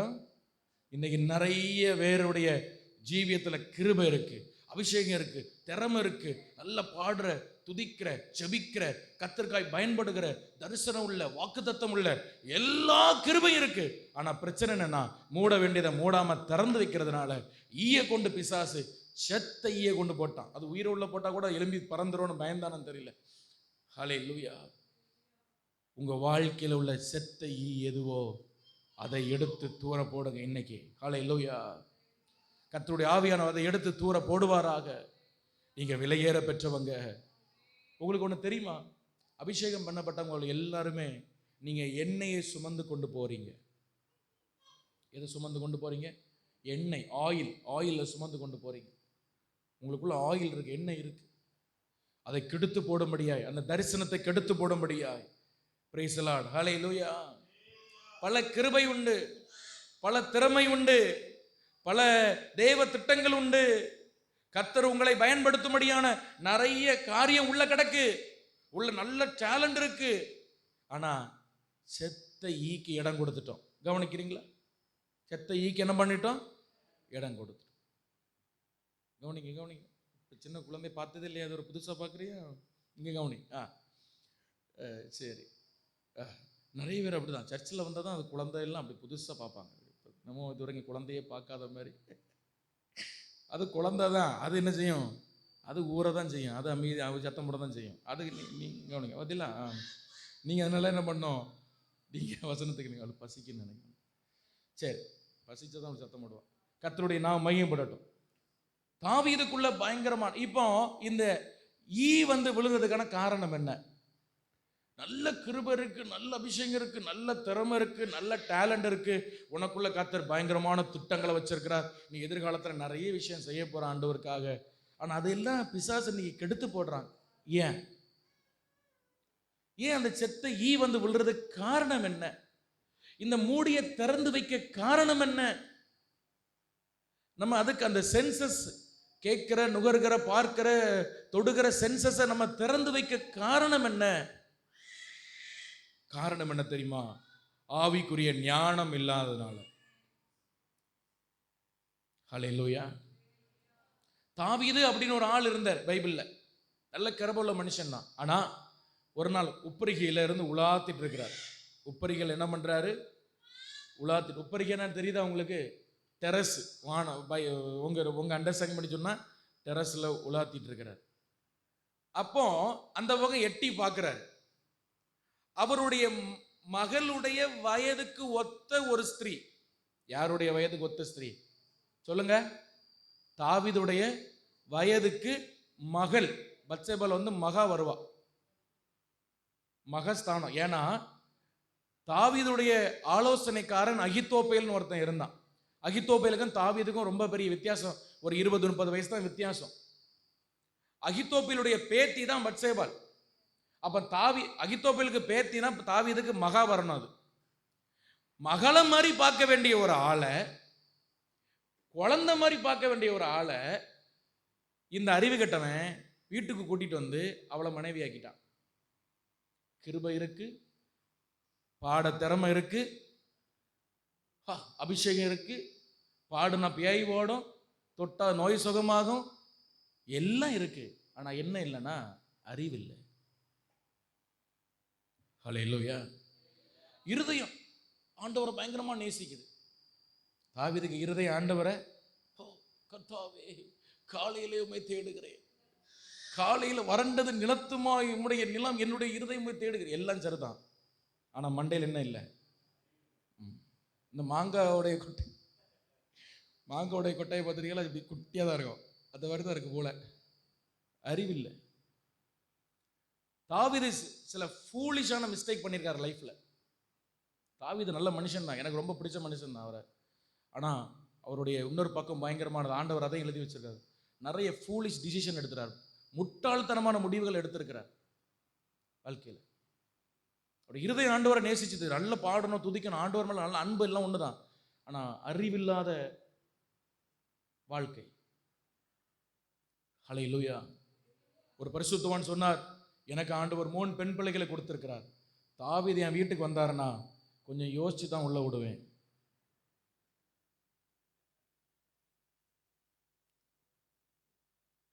யோசிச்சு பார்க்க முடியுதா உங்களால? இந்த வார்த்தையை யோசிச்சு பார்க்க முடியுதா? தாவீது வீட்டுக்கு வந்தால் எப்படி என்ன பண்ணுவேன்? யோசித்து தான் உள்ளே விடுவேன். ஏன்னா உள்ள என்னது? மாங்கொட்டை. இன்னைக்கு நிறைய தெய்வ பிள்ளைகள் தான் இருதயம் ஆண்டவரை நேசிக்கும், நல்ல கிருபை, திறமை, அபிஷேகம், அக்னி எல்லாம் எல்லாம் எல்லாம் சரிதான். ஆவிக்குரிய ஞானம் இல்லை. ஆனால் அதுக்கப்புறம் நெஞ்சில் அடிச்சு அடிச்சு ஆண்டவரே என்ன வட்டி வட்டி, அதெல்லாம் சரிதான். ஆண்டவர் அவர் மன்னிச்சார் அவரை. ஆனால் பைபிள் என்ன சொல்ல தெரியுமா? தாவீது என்ன பண்ணார்னா, பத்சேபாளுடைய கணவரை யுத்தத்தில் முன்பாக நிறுத்தி அவனை கொன்னுட்டாரு. ஆண்டவர் சொல்றாரு, நீ பட்டயத்தை எடுத்த உன் குடும்பத்துக்கு பட்டயம் வரும். ஹல்லேலூயா. நீ பட்டயத்தை எடுத்த உன் குடும்பத்துக்கு பட்டயம் வரும். நான் உன்னை மன்னிச்சிட்டேன், எல்லாம் சரிதான். சில பாவங்கள் நியாய தீர்ப்புக்கு முந்திக் கொள்ளும். பாவத்தை ரொம்ப நம்மளாம் சிலவங்க ரொம்ப ஈஸியாக டீல் பண்ணுறாங்க. அதை செஞ்சுட்டு அப்புறம் மன்னிப்பு கேட்டுக்கலான்னு. சில பாவங்கள் உங்கள் குடும்பத்தில் நியாய தீர்ப்பை கொண்டு வருங்க. கவனமாக இருங்க. ஜட்ஜ்மெண்ட்டை கொண்டு வரும். Don't be foolish. இந்த வார்த்தையை சொல்றதுக்கு என்னை மன்னித்துக் கொள்ளுங்கள். கர்த்தர் உங்களை ஞானவான்களாய் மாற்றுவாராக. ஆவிக்குரிய ஞானத்தை கர்த்தர் உங்களுக்கு கொடுப்பாராக. பிசாசு உங்களை முட்டாளாக்க விடாதீர்கள். ஹல்லேலூயா. ஞானமாயிருங்க, ஞானமான முடிவுகளை எடுங்க. கர்த்தர் அந்த ஆவிக்குரிய ஞானத்தை உங்களுக்கு தருவாராக. ஹல்லேலூயா, ஹல்லேலூயா. உங்களை ஆண்டவர் ரட்சித்த ரட்சிப்பு பெரியதுங்க. உங்க சந்ததியில் ஆண்டவர் ஒருத்தரை ரட்சிக்கலை, ஆனால் உங்களை ஆண்டவர் ரட்சித்திருக்கிறார். ஊருக்கு ஒருவனும் வம்சத்துக்கு 2 பேர். ஹல்லேலூயா. ஆண்டவர் உங்களை ரட்சித்திருக்கிறார். உங்க மேல தேவ திட்டம் இருக்கு, உங்க மேல அபிஷேகம் இருக்கு, உங்க மேல கிருபை இருக்கு, உங்க மேல நோக்கம் இருக்கு. தயவு செய்து மூடிய என்ன பண்ணாதீங்க, திறக்காதீங்க. மூடிய திறக்காதீங்க. நல்ல கிறிஸ்துவ பாடல்களை கேளுங்க. நல்ல பிரசங்கங்களை யூடியூப்ல எவ்வளவோ நல்ல பிரசங்கங்கள் இருக்கு. பிரசங்கம் பண்றது எனக்கு யாரும் பிரசங்கம் கேட்கறது தெரியலையா? நல்ல தாமஸ் ராஜ் பாஸ்டருடைய மெசேஜை கேளுங்க. சாம் சுந்தர் ஐயாவோட மெசேஜை கேளுங்க. பாலி ஆங்கிச்ச மெசேஜஸை கேளுங்க. ஹல்லேலூயா. சாம் ஜபத்தூர் ஐயாவுடைய மெசேஜஸை கேளுங்க. இன்னும் எத்தனையோ பரிசுத்தவானோட மெசேஜஸ் பைபிளில் இந்த யூடியூப்ல இருக்கிறது, அதெல்லாம் கேளுங்க. ஹல்லேலூயா, ஹல்லேலூயா சொல்லுங்க. பாஸ்டர் வினில் சதீஷ் போட்டு பாருங்க, அவருடைய செய்தியை கேளுங்க. நம்முடைய தலைமை போதகர் அவருடைய செய்தியை கேளுங்க. நல்ல வார்த்தைகளை கேளுங்க, நல்ல செய்திகளை கேளுங்க. ஒன்றும் இல்லையா, நம்ம யூடியூப் சேனல் நம்ம சண்டே சர்வீஸையாவது கேளுங்க. திரும்ப திரும்ப செய்தியை கேளுங்க. ஏன் ஒரு செய்தியை இன்னொரு வாட்டி கேட்டால் ஆண்டவர் அடிச்சு விடுவாரா? நல்லது தானே, நல்லது தானே, நல்லது தானேங்க. கேளுங்க திரும்ப. பி வைஸ், ஞானமா இருங்க, ஞானமா இருங்க. கர்த்தர் அந்த ஞானத்தை உங்களுக்கு தந்திருக்கிறார், பயன்படுத்துங்க. கர்த்தர் உங்க பிசாசு உங்களை முட்டாளாக்க விடாதீங்க. ஏவாள்கிட்ட சொல்றான், அந்த பழத்தை பாரு, முட்டாளாக்கிட்டான். ஒரே நல்ல அபிஷேகம் இருக்கு, மகிமை இருக்கு, கிருபை இருக்கு. கர்த்தரோடு கூட அணு தினமும் அதிகாலையில் நடக்கிறார்கள். ஒரு சித்த ஈய வச்சு எல்லாத்தையும் அழிச்சிட்டான். ஹல்லேலூயா, ஹல்லேலூயா. B wise. சொற்ப மதியினம் என்ன பண்ணுமா? கெட்டு போக பண்ணும். பிரசங்கி 10:1 சொல்லுது. ஞானத்திலும் கனத்திலும் பெயர் பெற்றவனை அப்படியே அந்த செத்த ஈ எப்படி ஒருவனை கெட்டு போக பண்ணது, அப்படியே சொற்ப மதியினம். B wise. ஞானவான்களாயிருங்க. கர்த்தர் அந்த ஞானத்தை அதிகமாக உங்களுக்கு தருவாராக. எல்லாரும் அப்படியே வலது கரத்தை உயர்த்தி ஆண்டவர்கிட்ட கேட்கலாம். ஆண்டவரே, தெய்வ ஞானம் எனக்கு உண்டாகட்டும், உமக்காய் வாழுகிற ஞானம் எனக்கு உண்டாகட்டும், வேத வெளிப்பாட்டின் ஞானம் எனக்கு உண்டாகட்டும். ஹல்லேலூயா. நல்ல பைபிள் உட்கார்ந்து படிங்க. உங்க கண்ணு பைபிளை பார்க்கட்டும். Praise the Lord. Hallelujah. God's generals என்ற புக்ஸ், அப்படிப்பட்ட புக்ஸ் எல்லாம் இன்னைக்கு ஆன்லைன்ல ஃப்ரீயா கிடைக்கி. வாட்ச்மேன் நீ என்ற ஒரு தேவனுடைய மனுஷனுடைய book, Charles Finney, John Hudson, எவ்வளவோ பரிசுத்தவங்களுடைய புக்ஸ் எல்லாம் சும்மா நீங்கள் ஃப்ரீயா டவுன்லோட் பண்ணலாம். அந்த புக்ஸ் எல்லாம் எடுத்து படிங்க சும்மா இருக்க நேரத்தில். ஹல்லேலூயா. பைபிள் எடுத்து வாசிங்க. வேத வெளிப்பாடு உங்களுக்கு வந்தால் அந்த ஞானம் உங்களுக்கு உண்டாகும். ஹல்லேலூயா, ஹல்லேலூயா. கர்த்தரிடமாய் நீங்க திரும்புங்க, கர்த்தரிடமாய் நீங்க திரும்புங்க. ஏன் தெரியுமா? நீங்க விசேஷித்தவர்கள். ஆண்டவர் உங்க மேல ஒரு திட்டம் வச்சிருக்கிறார். நல்ல கவனிங்க. நான் இதை இந்த நீங்கள் விசேஷித்தவர்கள் என்ற வார்த்தையை நான் இன்னும் ஆழமா உங்களுக்கு சொல்றேன். கவனிங்க. என்னுடைய சந்ததி நீங்க எடுத்து பாருங்க. ஜீனியாலஜின்னு சொல்லுவாங்கல்ல, சந்ததி. எனக்கு அப்பா, எனக்கு அப்பாவுடைய அப்பா, அப்பாக அப்பா, யாருன்னு எனக்கு தெரியாது. இன்னும் எங்க தாத்தாக பேர் மட்டும் தெரியும், அதுக்கு மேல யாரும் தெரியாது. பூட்டனுக்கு போட்டேன் சந்ததியை நீங்க எடுத்து பார்த்தீங்கன்னா, எங்க ஜெனரேஷன்லயே ஃபர்ஸ்ட் ஊழியக்காரன் நான் தான். நான் சொன்னல, நீங்க விசேஷித்தவர்கள், அந்த வார்த்தையினுடைய அர்த்தம் ஃபர்ஸ்ட் ஊழியக்காரன். யோசிங்க. நான் அன்னைக்கு இதை உட்காந்து யோசிச்சுட்டு அப்படியே இருந்தேன். ஜோம் பண்ணிட்டு இருக்கும்போது நான் அழுதுட்டேன். நல்லா அழுக வந்துட்டு இந்த வார்த்தை ஆண்டவர் எனக்கு ஞாபகப்படுத்தும் போது. எங்க ஜெனரேஷன்ல வேற யாரையாவது ஆண்டவர் செலக்ட் பண்ணியிருக்கலாமே ஊழியத்துக்கு. எங்க சந்ததிகள் எல்லாம் விக்கிரகங்களை ஆராதித்தவர்கள், ஆர்சியில் இருந்தவர்கள். முதல் ஊழியக்காரனா ஆண்டவர் என்னை தெரிந்தெடுத்தார். ஹல்லேலூயா. அதான் யூ ஆர் ஸ்பெஷல். உங்க சந்ததியில் அப்படி நீங்க சொல்ல முடியும். எத்தனையோ பேர் உங்க தாத்தா பாட்டியெல்லாம் ஆண்டவர் ரட்சித்திருக்கலாம். ஆனா அவங்கள எல்லாரையும் விட உங்க மேல் ஆண்டவர் அதிகமாக கிருபை வச்சார. ஹல்லேலூயா.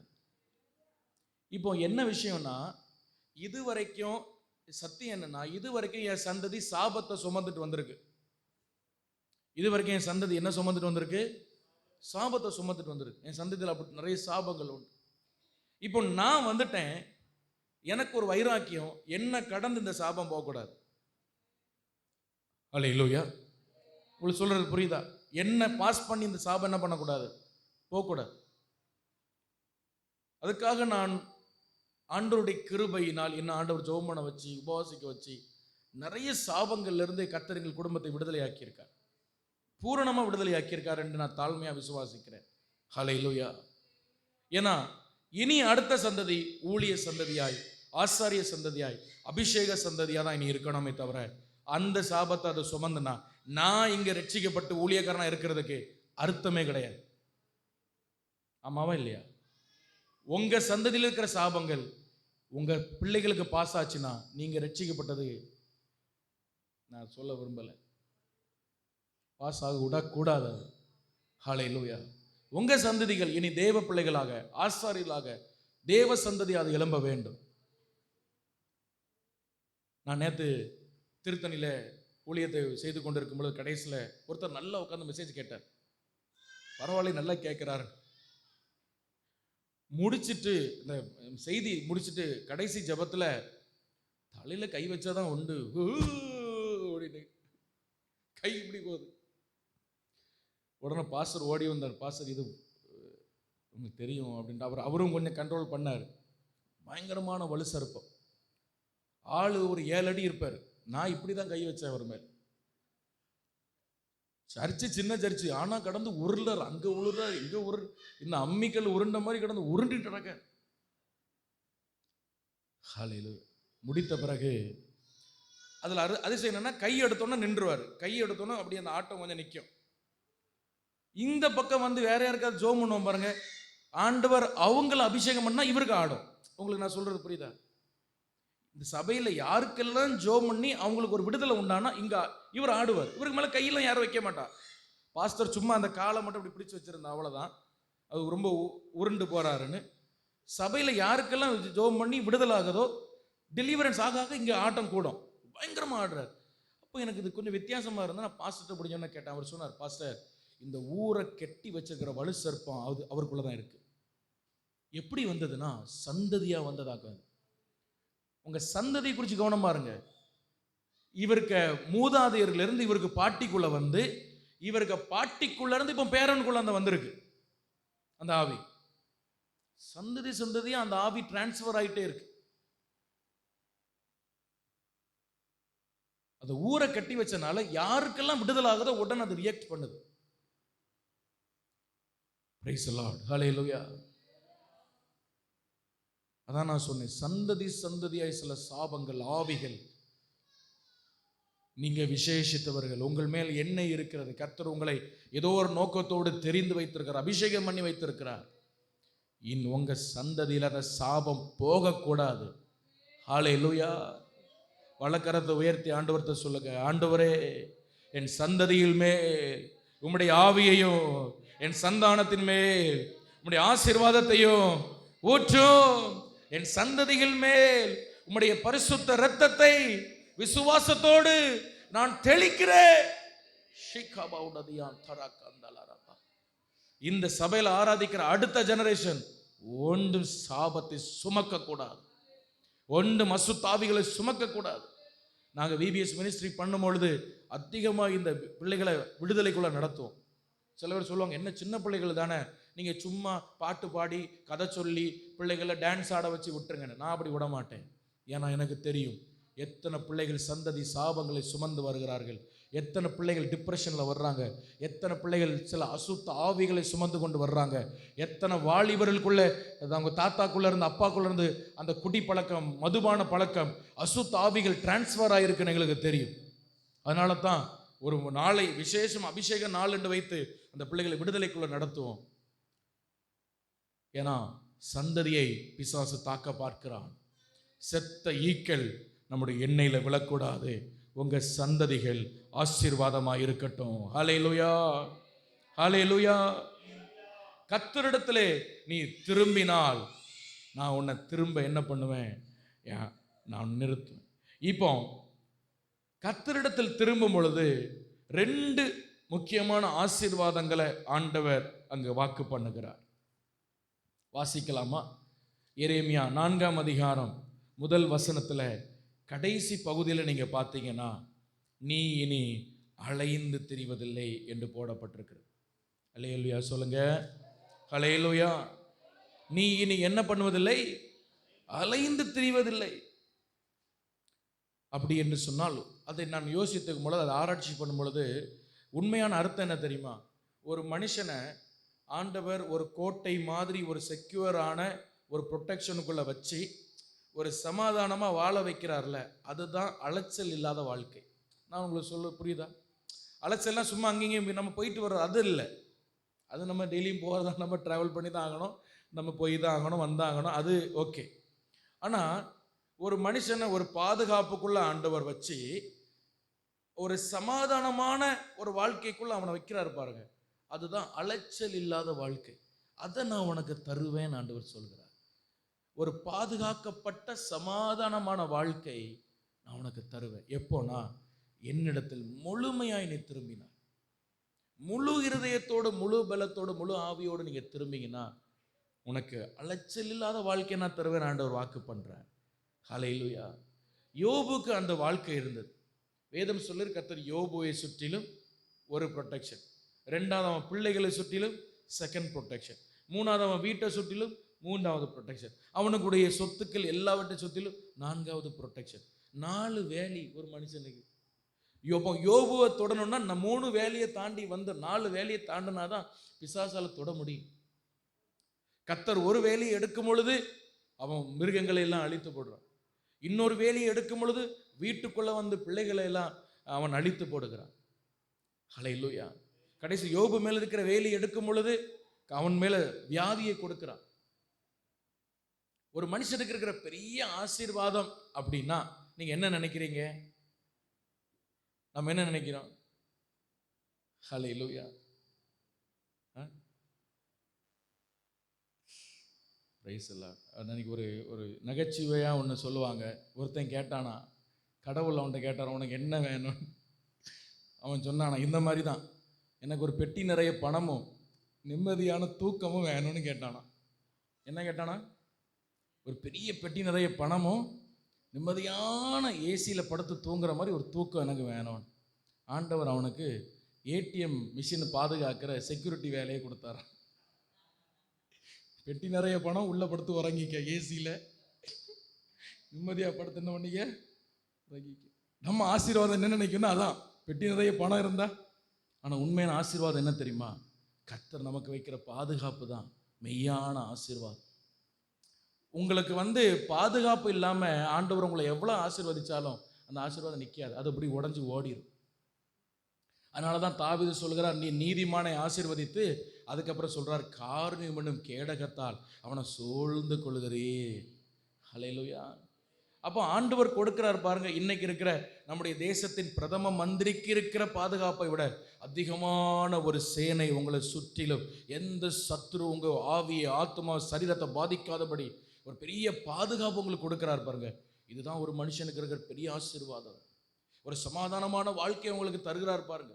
என்ன பிரச்சனை வந்தாலும் ஒரு 1 hour ஆண்டோட சமூகத்தில் போய் அழுது ஜெபம் பண்ணா ஒரு பெரிய சமாதானத்தை தர்றாருல, அதுதான் ஒரு பெரிய பாதுகாப்பு. ஹல்லேலூயா. அப்போ ஆண்டவர் சொல்றார், நீ என்னிடத்தில் திரும்பினா அந்த வாழ்க்கையை நான் உனக்கு தருவேன், அப்படிப்பட்ட வாழ்க்கையை நான் உனக்கு என்ன செய்வேன், தருவேன் என்று ஆண்டவர் சொல்லுகிறார். ஹல்லேலூயா. அதனாலே கர்த்தர் அப்படிப்பட்ட நன்மைகளை நமக்கு தர நல்ல தேவனாக இருக்கிறார். நீங்கள் ஏன் அப்படின்னா, நீங்கள் நல்லா இருக்கணும் அப்படின்னு நினைக்கிற ஆள் ஒருத்தர் உண்டு அப்படின்னா, நம்ம நிறைய பேர் நம்ம நினைப்போம், நம்ம அம்மா நினைப்பாங்க, அப்பா நினைப்பாங்க, நம்ம சகோதரர் நினைப்பாங்க, நம்ம உங்கள் பாஸ்டர் நினைப்பாங்க நீங்கள் நல்லா இருக்கணும் அப்படின்னு. எல்லாம் உண்மைதான்.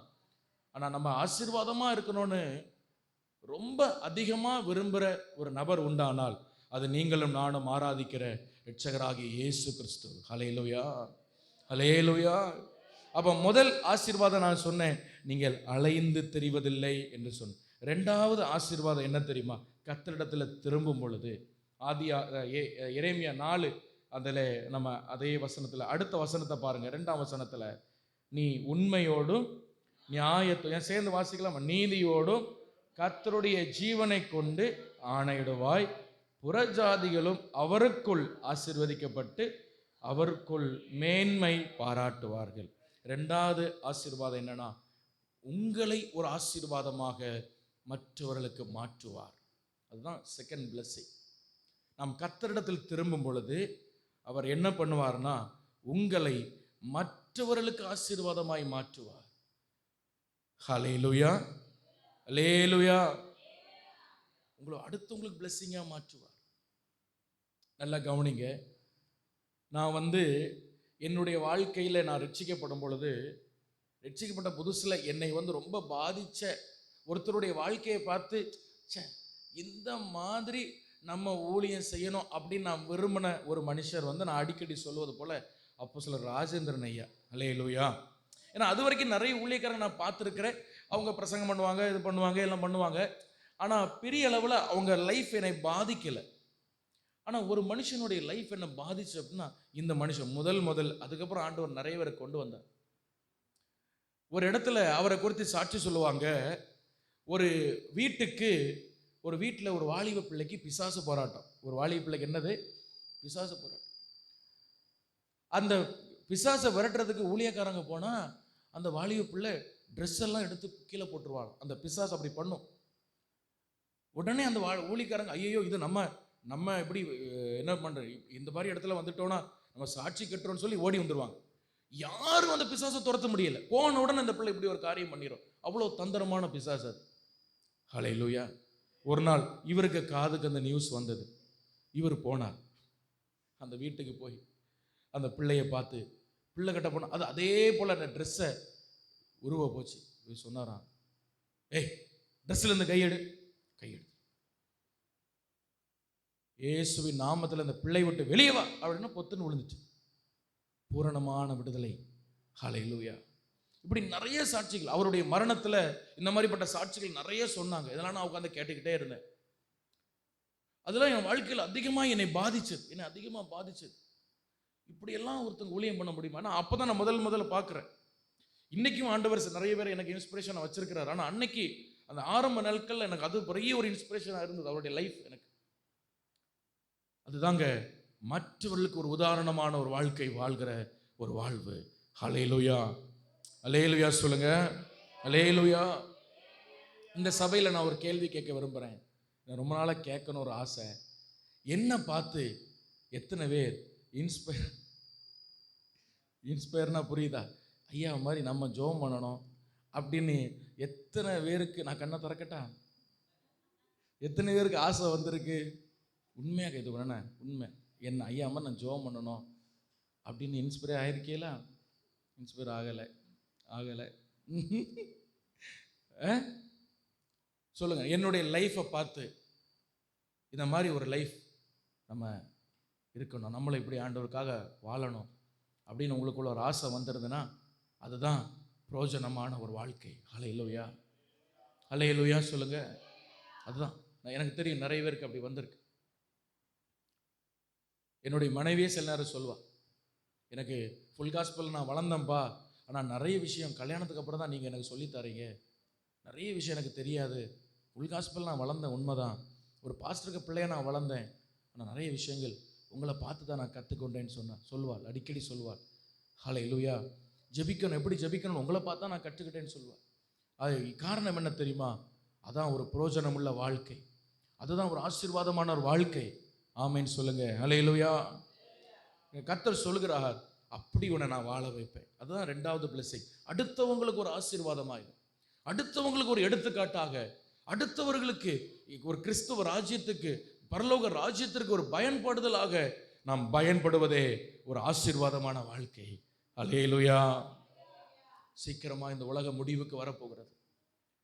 உலக முடிவுக்கு வருது இல்லையோ, சீக்கிரமா நம்முடைய வாழ்க்கை என்ன பண்ணிடும், சீக்கிரமா முடிஞ்சிடும். இன்னைக்கு நம்ம பயங்கரமா வாழ்றது மாதிரி இருக்கும், ஆனா டக்குன்னு நம்ம யோசிக்கிறதுக்குள்ள 80 வயசு ஆயிரும். ஹல்லேலூயா. ஒரு 8 நாள் மாதிரி, இல்லைன்னா ஒரு 8 வருஷம் மாதிரி தான் இருக்கும் 80 வயசு ஆகிறது. ஏன்னா அவ்வளவு அதுக்குள்ள 80 வயசு ஆயிட்டான். எனக்கு இப்போ அப்படி தானே இருக்கு, என்ன இவ்வளோ சீக்கிரம் இவ்வளோ வயசு ஆயிட்டான்னு. ஹல்லேலூயா. ஆமாம், சில பேர் சொல்லும் போது தான் யோசிப்பேன், பரவாயில்ல நம்ம கல்யாணம் ஆகி 2 பிள்ளைலாம் பிறந்துட்டு அவ்வளோ நமக்கு வயசாயிட்டா என்ன அப்படின்னு. ஆனால் உண்மையாக அப்படி ஆயிடுச்சு. டக்கு டக்கு டக்கு நாட்கள் பறந்து செல்கிறது. சீக்கிரமாக நம்முடைய முடிவு வரும். ஹல்லேலூயா. பாஸ்டர் என்ன பாஸ்டர் கடைசியில் சாபம் போடுறிய? அப்படி சாபம்லாம் போடலை, இது உண்மை. அப்படி தானே? ஒரு 80 வயசு ஆன பிறகு நம்ம கண்ணை மூடி தான், 90 வயசு ஆன பிறகு 100 வயசான எப்படியோ கண்ணை மூடி தான் ஆகணும். பெட்டிக்குள்ளே நம்ம வைக்கிறதுக்கு முன்னாடி ஒரு 10 பேரை தேவராஜ்யத்துக்கு நேராக திருப்பிட்டா கர்த்தர் நம்மை கொண்டு மகிமைப்படுவார். ஹல்லேலூயா, ஹல்லேலூயா. ஆண்டவர்கிட்ட கேளுங்க, ஒரு 10 பேரை ஆண்டவருக்கு நேராக நான் திருப்பிட்டேன். அந்த பெட்டிக்குள்ளே வைக்கிறதுக்கு முன்னாடி அந்த 10 பேரை என் அடக்க ஆராதனைக்கு வரணும். எத்தனை பேருக்கு ஆசை அப்படி? ஹல்லேலூயா. அப்படி ஒரு வாழ்க்கை நான் வாழணும் ஏசப்பா. அதுதான் ஆண்டவர் சொல்கிறார், மற்றவர்களுக்கு ஒரு ஆசீர்வாதமா நான் உன்னை மாற்றுவேன். மற்றவர்களுக்கு பிரோஜனம் இல்லாத வாழ்க்கை ஒரு கிறிஸ்தவ வாழ்க்கையே கிடையாதுங்க. நீங்க மட்டும் ஜெபம் பண்ணி ஆசீர்வாதம் பெறுறீங்க, நல்லா இருக்கிறீங்க, அது உண்மையான கிறிஸ்தவ வாழ்க்கை கிடையாது. மற்றவர்களுக்கு பிரோஜனமாய் நம்ம வாழ்கிற வாழ்க்கை, அதுதான் உண்மையான கிறிஸ்தவ ஜீவியம். எனவே அன்பானவர்களே, கர்த்தரிடத்தில் நாம் திரும்பும் பொழுது கர்த்தர் சொன்ன அந்த 2 மகிமையான ஆசீர்வாதங்கள் நம்முடைய வாழ்க்கையிலே உண்டாகிறது. ஹல்லேலூயா. ஒன்று என்னன்னா அலைச்சல் இல்லாத வாழ்க்கை, 2வது கர்த்தர் மற்றவர்களுக்கு நம்மை ஆசீர்வாதமாய் மாற்றுகிற வாழ்க்கை. நம்ம எல்லாரும் எழும்பி நிற்கலாமா? ஜெபிக்க போகிறோம். ஹல்லேலூயா. தேவ சமூகத்தில் நம்ம எல்லாரும் ரொம்ப நேரம் நீங்கள் உட்கார்ந்துருக்கீங்க, எல்லாரும் எழும்பி நின்று கொஞ்ச நேரம் நம்ம ஜெபிக்க போகிறோம். ஹல்லேலூயா, ஹல்லேலூயா, ஹல்லேலூயா.